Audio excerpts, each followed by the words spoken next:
शं वरुणः शन्नो भवत्वर्यमा शन्न इन्द्रो बृहस्पतिः शन्नो विष्णुरुक्रमः ॐ शान्ति शान्ति शान्तिः।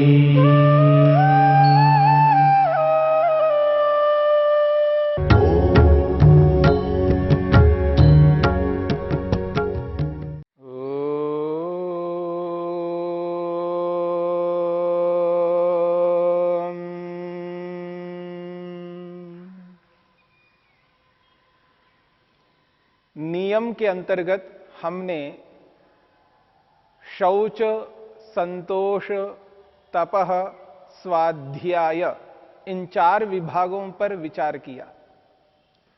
नियम का अंतिम विभाग है ईश्वर प्रणिधान। ईश्वर प्रणिधान के अर्थ को समझने का प्रयत्न करना। ईश्वर प्रणिधान किसे कहते हैं?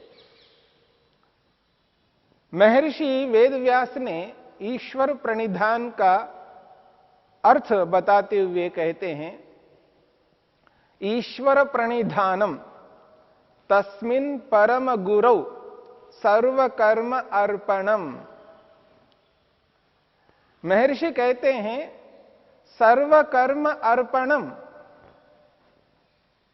समस्त कर्मों को अर्पित करना, समर्पित करना। किनको करना है? तस्मिन् परम गुरौ, उस परम गुरु को अर्पित करना है। समाधि पाद में परमेश्वर के लिए, ईश्वर के लिए गुरु बताया है। स एषः पूर्वेषामपि गुरु कालेन अनवच्छेदात्। परमपिता परमेश्वर को गुरु स्वीकार किया और वह भी परम गुरु कहा है, यानी सबका गुरु, गुरुओं का भी गुरु।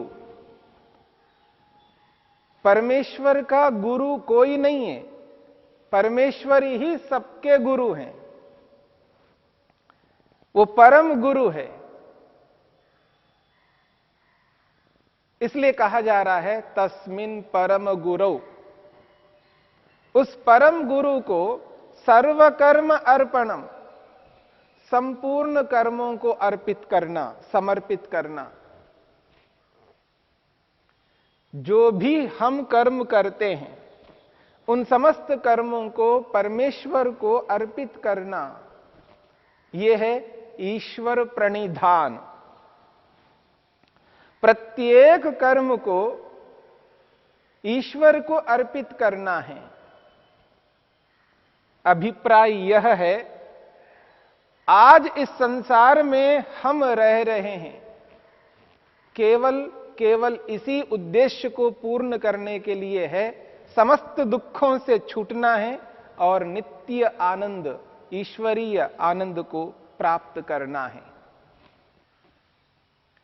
जब इस लक्ष्य के लिए हमने मनुष्य शरीर को प्राप्त किया, मनुष्य शरीर में जन्म लिया, और इस मनुष्य शरीर में रहते हुए जितने भी हम कर्म करते जा रहे हैं, अनगिनत कर्म कर रहे हैं जिनकी कोई संख्या नहीं है, हम गणना नहीं कर सकते, इतने कर्म करते जा रहे हैं।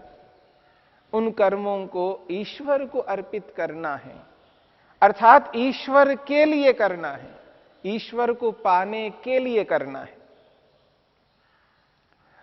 प्रत्येक कर्म का उद्देश्य ईश्वर होना चाहिए, ईश्वर से भिन्न और कोई प्रयोजन नहीं होना चाहिए, तभी हम ईश्वर को अर्पित कर पाएंगे। आज उल्टा हो रहा है। हमारा लक्ष्य ईश्वर को प्राप्त करना नहीं रहा।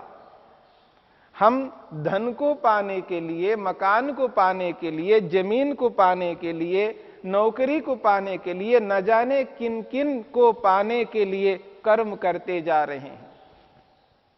और उसका परिणाम यह निकल आया है कि हम अनुचित करने लगे हैं, हिंसा करने लगे हैं, झूठ बोलने लगे हैं, चोरी करने लगे हैं, व्यभिचार करने लगे हैं। दूसरों को मिले ना मिले, स्वयं को प्राप्त हो जाए, मेरे पास ही विपुल साधन रहे, परिग्रह करते जा रहे हैं, संग्रह करते जा रहे हैं और ईश्वर को भुला दिया। जिस उद्देश्य को पाने के लिए मनुष्य जन्म मिला, उस उद्देश्य को कोने में रख दिया है और बाकी पता नहीं क्या क्या करते जा रहे हैं। ईश्वर प्रणिधान करने पर व्यक्ति न तो हिंसा कर सकता है, न झूठ बोल सकता है, न चोरी कर सकता है, न व्यभिचार कर सकता है, न संग्रह कर सकता है, क्योंकि ईश्वर सतत उसे प्रेरित करता है। ईश्वर की आज्ञा के अनुरूप ही समस्त क्रियाओं को करेगा। ईश्वर की आज्ञा के विरुद्ध कोई भी कर्म नहीं कर सकता। और जब व्यक्ति ईश्वर के अनुरूप कर्म करने लगता है, तब ईश्वर प्रणिधान पूर्ण होता है। ईश्वर प्रणिधान का यही अभिप्राय है, सभी कर्मों को ईश्वर को अर्पित करना, ईश्वर के लिए करना, ईश्वर दर्शन के लिए करना, समाधि के लिए करना, मुक्ति मोक्ष के लिए करना, यही ईश्वर प्रणिधान है। जब मनुष्य लौकिक फलों को ध्यान में रखते हुए कर्म करता है, तब ईश्वर को भुला देता है, ईश्वर को नजरअंदाज करता है और अंदर से जो भय, शंका, लज्जा उत्पन्न हो रही होती है, उसको सुनता नहीं है। ईश्वर की ओर से जो प्रेरणा मिलती है, अंदर ही अंदर उस प्रेरणा को स्वीकार नहीं करता, उस प्रेरणा को सुनता नहीं है। इसलिए इस बात को समझने का प्रयत्न करना। ये तो ऐसा ही है जब व्यक्ति रात्रि को सोता है अलार्म लगा करके कि प्रातःकाल इतने बजे उठना है, और जब अलार्म बज रही है तो व्यक्ति उसको सुन लेता है और उसको बंद कर देता है, फिर सो जाता है। अलार्म तो बजती रहती है, कालांतर में अलार्म बज रही है, लेकिन उसको बंद भी नहीं करता है, बस सोता ही रहता है। यही स्थिति हमारी है। जब व्यक्ति प्रारंभ में कोई गलत कर्म करने लगता है तो अंदर से भय उत्पन्न होता है, आशंका उत्पन्न हो रही होती है, लज्जा उत्पन्न हो रही होती है, अंदर से प्रेरणा मिल रही होती है कि उस प्रेरणा को हम सुनते हैं और सुन करके भी अनसुना करते हुए जबरन हम उस गलत कार्य को कर लेते हैं। और ऐसे ही कालांतर में व्यक्ति इसी प्रकार करता करता वो आंतरिक प्रेरणा है उसको नजरअंदाज करता है, अलार्म की भांति। ईश्वर निरंतर प्रत्येक व्यक्ति को प्रेरित करता है, प्रेरणा करता है, शुभ कर्म करने के लिए प्रेरित करता है। अशुभ कर्मों को न किया जाए उसके लिए भय, शंका, लज्जा उत्पन्न करता रहता है, पर हम उसकी प्रेरणा को नहीं सुनते। जब व्यक्ति ईश्वर प्रणिधान करता है, जब ऐसी मानसिकता बना लेता है, ऐसे विचारों को मन में बिठा लेता है, ईश्वर कण कण में विराजमान है, ऐसा कोई स्थान नहीं है जहां परमेश्वर ना हो, सर्वत्र परिपूर्ण है। मेरे सामने है, मेरे पीछे हैं, मेरे दाएं हैं, मेरे बाएं हैं, ऊपर है, नीचे है, सर्वत्र व्याप्त है, सर्वव्यापक है, सर्वशक्तिमान है, न्यायकारी है, मुझे देख सुन जान रहे हैं, सर्वज्ञ हैं।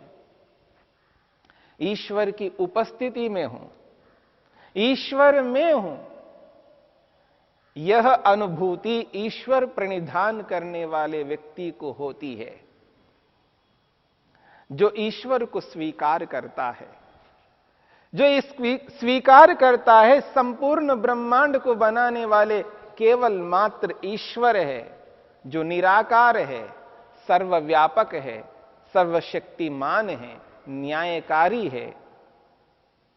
ऐसे ईश्वर को स्वीकार करके अपने प्रत्येक कर्म को ईश्वर के प्रति अर्पित करता है। हे प्रभु, यह जो कर्म मैंने किया है, इस कर्म का उद्देश्य केवल आप है, आपका दर्शन है, आपका आनंद है, उसी के लिए मैंने ये कर्म किया। इस कर्म को मैं आपको समर्पित करता हूं। सर्व कर्म अर्पणम, समस्त कर्मों को ईश्वर के प्रति अर्पित करना है। ईश्वर मुझे देख सुन जान रहे हैं, ईश्वर की उपस्थिति में उपस्थित हूं, उसी के समक्ष समस्त क्रियाओं को मैं कर रहा हूं। ईश्वर की दी हुई बुद्धि से निर्णय करता हूं, ईश्वर के द्वारा दिए गए उस अहंकार रूपी तत्व से मैं अपनी अनुभूति कर पा रहा हूं। ईश्वर के द्वारा प्रदत्त उस मन से मैं मनन चिंतन कर पा रहा हूं। ईश्वर के द्वारा दी गई ये इंद्रियां हैं, जिनके माध्यम से मैं नाना प्रकार का ज्ञान विज्ञान प्राप्त करता हूं, नाना प्रकार के कर्म करता हूं। संपूर्ण शरीर का निर्माण करके ईश्वर ने मुझे प्रदान किया। ईश्वर ने मुझको ये जो शरीर दिया है, इस शरीर को मैं किस प्रकार रख रहा हूं, उस ईश्वर की आज्ञा के अनुरूप इस शरीर को सुरक्षित रख रहा हूं अथवा नहीं। यदि नहीं रखता हूं तो उसकी आज्ञा का उल्लंघन करता हूं। शरीर को स्वस्थ रखते हुए, निरोगी रखते हुए इस शरीर से जो भी कर्म कर रहा हूं, उन समस्त कर्मों को ईश्वर को अर्पित करना है। जो भी मैं वाणी से बोल रहा हूं, वाणी के जितने भी कर्म कर रहा हूं, इन समस्त कर्मों को मैं ईश्वर को अर्पित करूं। और जो मानसिक कर्म करता हूं, मन से कर्म करता हूं, उन मानसिक कर्मों को भी मैं ईश्वर को समर्पित करूं। प्रत्येक कर्म को ईश्वर को समर्पित करना है। जब प्रत्येक कर्म ईश्वर को समर्पित करता जाता है, तो उसके जो अशुद्ध कर्म हैं, अपवित्र कर्म हैं, हिंसा जन्य कर्म हैं, झूठ से उत्पन्न होने वाले कर्म हैं, चोरी से उत्पन्न होने वाले कर्म हैं, व्यभिचार वाले कर्म हैं, परिग्रह वाले कर्म हैं, ये सब बंद होते जाएंगे। जो आज व्यक्ति गलत करता है, उसके पीछे एकमात्र कारण है ईश्वर को नजरअंदाज करना। ईश्वर को नजरअंदाज करके ही व्यक्ति गलत कर्म करता है। ईश्वर की आज्ञा को न मानना, ईश्वर की शक्ति को न मानना, ईश्वर के न्याय को न मानना, ईश्वर की सर्वव्यापकता को न स्वीकार करना, वही व्यक्ति गलत कर्म कर सकता है। जब व्यक्ति ईश्वर को स्वीकार करता है, उसके सारे के सारे कर्म पवित्र हो जाते हैं। और उन पवित्र कर्मों को जब हम ईश्वर के प्रति समर्पित करते हैं, तो ईश्वर हमें वो फल प्रदान करता है जिसके लिए हम मनुष्य जन्म को प्राप्त हुए, जिसके लिए हमें मनुष्य जन्म मिला। इस जन्म को हम सार्थक बना सकते हैं। इसलिए इस बात को समझने का प्रयत्न करना। ईश्वर प्रणिधान, समस्त क्रियाओं को, समस्त कर्मों को ईश्वर के प्रति समर्पित करना, और उन कर्मों का जो फल है वह लौकिक फल को न चाहना, ईश्वरीय फल को, मुक्ति के फल को, मोक्ष के फल को प्राप्त करना, उसी के लिए हमारे प्रत्येक कर्म हो। हां, उसके लिए करते हुए हमें संसार के फल अपने आप प्राप्त होते जाएंगे। पूर्व जन्म में किए हुए कर्मों का फल जो आज हमें शरीर मिला है, आज हमें जो साधन मिले हैं, उन साधनों का सदुपयोग करते हुए हम अपने आने वाले कर्मों को, किए जाने वाले कर्मों को ईश्वर के प्रति अर्पित करना है। और जब ईश्वर उन कर्मों का जो भी फल प्रदान करता है वो हमें स्वीकार्य है, उसमें प्रश्न चिन्ह मैं उठा नहीं सकता, क्योंकि मैंने ईश्वर को समर्पित किया और फल प्रदान करने वाले ईश्वर न्यायकारी है, अन्याय कभी नहीं कर सकते। मुझ पर ईश्वर अन्याय कभी नहीं कर सकते, क्योंकि वो न्यायकारी है, वो सर्वज्ञ हैं, सर्वशक्तिमान हैं, कभी अन्याय नहीं होने देगा। हां, यदि कोई मनुष्य मेरे साथ अन्याय करता है तो उसका भी समाधान ईश्वर करेगा। वर्तमान में जिस कर्म का न्याय मेरे को नहीं मिल रहा है, मनुष्यों के द्वारा न्याय नहीं मिल रहा है, तो उस पर दुखी नहीं होना, क्लेशित नहीं रहना, क्योंकि ईश्वर न्यायकारी है। उस कर्म का फल निश्चित रूप से देगा, क्योंकि ईश्वर ने ही इस व्यवस्था को दी है। ईश्वर ने ही आज मेरे को मनुष्य जन्म दिया है, तो कल को भी ईश्वर उन कर्मों का फल उचित देगा। कर्म फल व्यवस्था पर अटूट श्रद्धा होती है जब व्यक्ति ईश्वर प्रणिधान करता है, ईश्वर को स्मरण करता है, ईश्वर की उपस्थिति सर्वत्र स्वीकार करता है। ईश्वर मुझे देख सुन जान रहे हैं, ईश्वर की उपस्थिति में ही मैं समस्त क्रियाओं को कर रहा हूं, ऐसा जो बोध जब मनुष्य को होता है तो समझ लेना उसके सारे के सारे कर्म पवित्र होंगे। अहिंसा से युक्त कर्म होगा, सत्य से युक्त होगा, अस्तेय से युक्त होगा, ब्रह्मचर्य से युक्त होगा और अपरिग्रह से युक्त होगा। उसके कर्म में शुद्धि होगी, शौच होगा, उसके कर्म में संतोष होगा, उसके कर्म में तप रहेगा, उसके कर्म के पीछे स्वाध्याय रहेगा, उस कर्म के पीछे ईश्वर विद्यमान रहेगा। बहुत बड़ी बात है।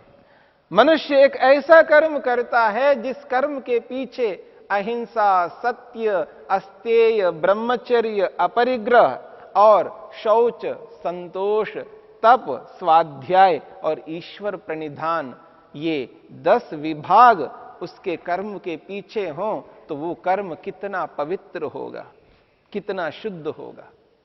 ऐसे कर्म का फल निश्चित रूप से मुक्ति होगी, मोक्ष होगा।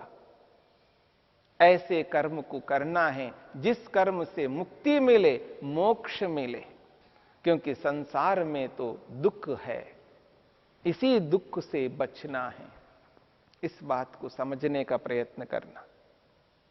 ऐसा कोई कर्म नहीं करना है जिस कर्म से दुख प्राप्त हो, ऐसा ही कर्म करो जिस कर्म से केवल सुख मिले, वह भी ईश्वरीय आनंद मिले। इस बात को समझ करके हमें चलना है।